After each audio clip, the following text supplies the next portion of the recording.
કાશ્મીરથી ગુજરાત સુધી બીએસએફની મહિલા જવાનોએ મોરચો સંભાળ્યો.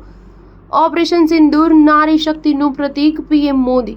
વડાપ્રધાન નરેન્દ્ર મોદી હાલ મધ્યપ્રદેશની મુલાકાતે છે. ઓપરેશન સિંદૂર બાદ એક બાજુ ભારતીય નેતાઓનું સર્વપક્ષીય ડેલિગેશન દુનિયાભરમાં ભારતનો પક્ષ મૂકી રહ્યું છે, ત્યાં વડાપ્રધાન નરેન્દ્ર મોદી પણ ભારતના વિવિધ રાજ્યોમાં રેલી, રોડ શો અને સભાને સંબોધિત કરી રહ્યા છે. વડાપ્રધાન મોદીએ શનિવારે લોકમાતા દેવી અહિલ્યાબાઈ હોલકરની 300મી જન્મજયંતિ સાથે જોડાયેલા કાર્યક્રમમાં હાજરી આપી હતી. આ દરમિયાન જનતાના સંબોધન દરમિયાન તેમણે અહિલ્યાબાઈના મહાન કામથી લઈને ઓપરેશન સિંદૂર અને તેમાં મહિલાઓ જવાનોના યોગદાન વિશે વાત કરી હતી. જનતાને સંબોધિત કરતા વડાપ્રધાન નરેન્દ્ર મોદીએ કહ્યું કે અહિલ્યાબાઈ હોલકરે પ્રભુ સેવા અને જનસેવાને ક્યારેય અલગ નથી માન્યું. તે હંમેશા શિવલિંગ પોતાની સાથે લઈને ફરતા હતા.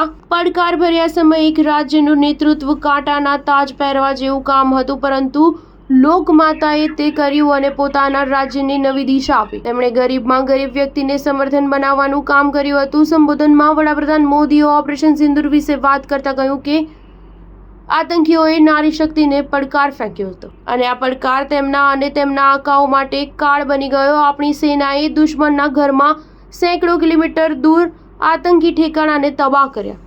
આ અત્યાર સુધીનું સૌથી મોટું સફળ ઓપરેશન છે. ઓપરેશન આપણી નારી શક્તિના સામર્થ્યનું પ્રતીક બન્યું. આપણે બધા જાણીએ છીએ કે બીએસએફની ઓપરેશન દરમિયાન ખાસ ભૂમિકા હોય છે. કાશ્મીરથી ગુજરાત સુધી બીએસએફની દીકરીઓએ મોરચો સંભાળ્યો હતો. તેમણે સરહદી ફાયરિંગનો વળતો જવાબ આપ્યો હતો. બીએસએફની વીર બેટીઓએ અદ્ભુત શૌર્ય બતાવ્યું જે આખી દુનિયાએ જોયું. સ્ટાર ન્યૂઝ 7 હંમેશા સચ્ચાઈની સાથે.